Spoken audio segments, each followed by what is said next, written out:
For most of us, BlackBerry phones are part of our nostalgic memories. The unparalleled security features, fast-paced QWERTY keyboards, and email systems made BlackBerry phones a popular choice back in time. BlackBerry phones were the king of smartphones. They controlled 43% of the smartphone market of the United States and 20% of the global market at one period. But in January 2022, BlackBerry withdrew from smartphone market. There was news regarding the unavailability of software updates for the old phones, but there are many questions left unanswered. How did such a vast empire become ashes? What's the role of iPhone in it? Hey there, this is Third Eye. Today we will be discussing the downfall of BlackBerry phones. Those who are interested in business and technology must watch this video and share it with friends. Like this video, and let's delve into the story. Market capitalization of a company is the total sum of the total shares of the company. Market capitalization can be calculated by summing the amount of all the shares of the company. The size of two or more companies can be compared using the market cap as an index. As per the report of January 2022, the market capitalization of the U.S. company Apple is $3 trillion. Apple made history by becoming the only company to cross such a cap. What's 3 trillion? Let me make it understandable. 1 million = 10 lakhs, 1 billion = 1,000 million, 1 trillion = 1,000 billion. That is, by multiplying 10 lakhs by 1,000 and again by 1,000, we get a trillion. When we multiply all this by 3, we get 3 trillion, and this is the total market cap of Apple. To better understand 3 trillion in size of Apple Company, let me tell you something else. This 3 trillion is greater than the entire GDP of many countries. For example, this is greater than the GDP of India and even the UK. Only 4 countries in the present day have higher GDP than the market cap of Apple. They are US, China, Japan, and Germany. In 2018, the market cap of Apple crossed 1 trillion. In 2020 August, it crossed 2 trillion, and in 2022 January, 3 trillion. The growth of Apple as a huge company is mainly attributed to its smartphone, iPhone. The category-wise profit of Apple can be analyzed from this graph. The blue-colored area shows the profit generated by iPhone alone. On the 29th of June 2007, Apple released the first of its most profitable iPhone series, iPhone 1. BlackBerry was the king of smartphone even when the first iPhone was released. BlackBerry became a popular choice among the consumers, especially business people, for its iconic QWERTY keyboard, security features, and email management. They made history by selling more than 5 crore units in a single year. Moreover, if we look at the peak point of BlackBerry phones, they held around 43% of the smartphone market in the US and 20% of the global market. But this company came to an end in a few years. What were the reasons? In 1984, 2 Canadian engineering students, Mike Lazaridis and Douglas Freegan, established a company called Research in Motion, which later turned out to be BlackBerry. In the initial years, they did contract-based works. The first one was the work of General Motors, not a silly one. The work was related to industrial automation. They did it exceptionally well. They got many works later. Thus, by the end of 1980s, they were able to generate $1 million USD. Moreover, they developed into a small organization with 12 employees. Later, they collaborated with mobile phone companies and thus got some experience in the wireless system. Research in Motion Company thus developed a wireless radio modem with the available technology. This modem was later used in the venting machines and computers of big fish companies. Thereafter, Research in Motion Company collaborated with other companies in software development and wireless email system. They did a commendable job in all of these. With the acquired experience, they released RM Pager in 1996. In earlier times, this device called Pager helped in sending emails. People in our area have also used this. It helped in saving contacts and sending emails. It was a two-way messaging system that sends and receives messages.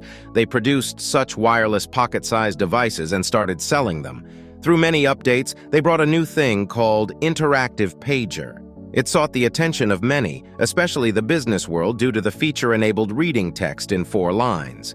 This update got rid of the necessity of opening computers to send emails. Now, emails can be sent using this updated one. It also had the feature of the QWERTY keyboard. They sold the pagers at the rate of $675 without any service charges. It was a huge amount. Maybe this was meant for the richest people and also was bought by people related to business. With all their exceptional performances, Research in Motion Company signed a contract with IBM in 1998. The company offered its first IPO in 1998. By the end of the same year, the net income of the company was calculated at 4 lakh USD. RIM thus evolved into a high-profit company. In 1999, they changed their name from RIM to BlackBerry. By 2000, they were able to generate mobile phones independently. The model released was BlackBerry 957. They were able to bring updates quickly and thus gained the popularity and liking of consumers, especially the businessmen. BlackBerry phones brought rapid changes in their features. They introduced color display, camera, and QWERTY keyboard. QWERTY keyboard was their special feature. It aided in sending quick emails. In 2005, they introduced a system called BBM BlackBerry Messenger. The BBM feature helped in sending messages in a heavily secured manner.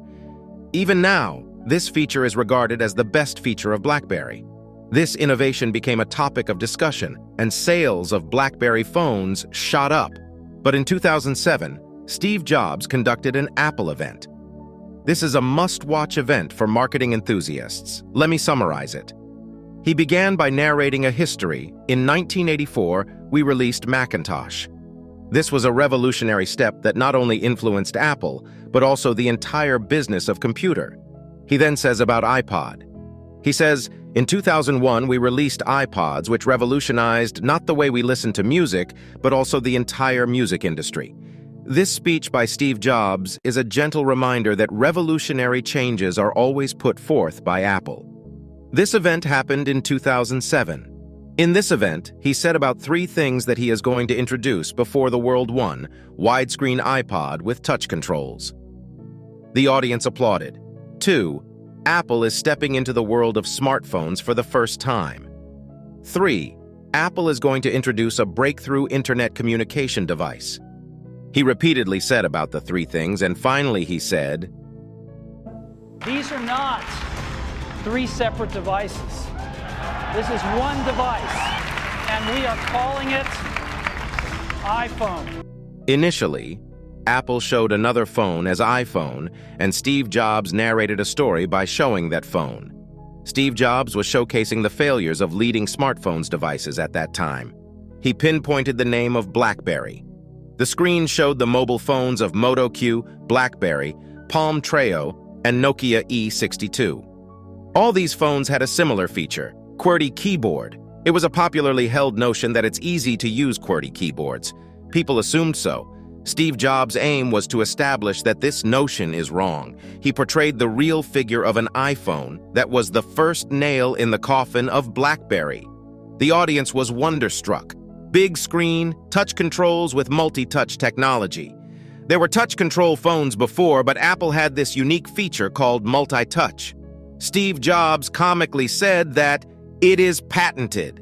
He thus underlined the fact it's a unique product of Apple, which no other company can make. The software and internet system of the big giant in the American smartphone market, BlackBerry was mocked as a baby internet system and baby software. He criticized it indirectly. Steve Jobs indicated that the iOS software of Apple is at least 5 years ahead of many smartphones of the time. They didn't stop on one phone. New updates were released every year. In June 2008, iPhone 3G was released, and in 2009, June, iPhone 3GS got unleashed. Further, in June 2010, iPhone 4 was launched. Initially, all these didn't affect the market of BlackBerry. There are 2 main reasons for this. Firstly, people were reluctant to shift to a complete touch phone with no button. People usually drift away from changes. This reluctance of people benefited BlackBerry. Secondly, iPhone was expensive. With the introduction of Android phones in 2008, everything turned upside down. The Android phones were cheaper compared to iPhones. The competition boosted up. In 2009 to 10, iPhones launched phones with quality cameras. The front and back camera were of such good quality, the best in the market. By 2010, the market of BlackBerry began to get affected. BlackBerry was nowhere near to the marketing strategies of Apple. We should revisit one matter. Apple 14 was released last year. This year, Apple 15 was launched. Is it necessary to buy a new phone in 1 year at a higher price? Is it a necessity? What's the big difference between 14 Pro and 15 Pro? There may be some variation in the camera quality. It may be beneficial for vloggers and for shooting short films. Other than that, why should a layman change the phone? Is it a necessity? No. It is said that Apple sells emotion more than products, because the iPhone always gives an exclusive premium feel to the users. If we observe the marketing strategy of Apple, we usually address it as iPhone and not as Apple's smartphone. Other tech companies produce the laptop, but Apple makes MacBook. Other companies make tablets, whereas Apple makes iPad. It's AirPods for Apple, but headphones in case of others. We know all these products are same, but Apple always tried to project the premium value of their products by giving their own names. And this works well. Regular users consider Apple as a part of their own family.